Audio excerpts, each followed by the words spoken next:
ang kasunduan ni na Isaac at Abimelech. Pumunta si Abimelech kay Isaac mula sa Gerar, kasama si Ahuzat na tagapayo niya at si Pikol na pinuno ng kanyang mga sundalo. Nagtanong si Isaac sa kanila, "Bakit kayo pumunta rito? Hindi ba't galit kayo sa akin, kaya pinaalis niyo ako sa lugar ninyo?"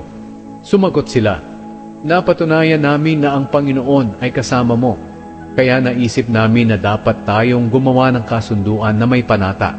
Ipangako mo sa amin na hindi mo kami gagawa ng masama, dahil hindi ka rin namin ginawa ng masama nang naroon ka pa sa amin. Inaruga ka namin ng mabuti at pinaalis ka namin ng matiwasay. Ngayon, naway pagpalain ka pa ng Panginoon." Kaya nagpahanda si Isaac para sa kanila, at nagsikain sila at nag-inuman. Kinabukasan, maaga silang nanumpas sa isa't isa. Pagkatapos, naghiwalay sila ng matiwasay. Sa araw ding iyon dumating ang mga alipin ni Isaac at ibinalita sa kanya na may tubig ang balong hinukay nila. Pinangalanan ni Isaac ang balon na iyon na Sheba. Kaya hanggang ngayon, ang lugar na iyon ay tinatawag na Beersheba.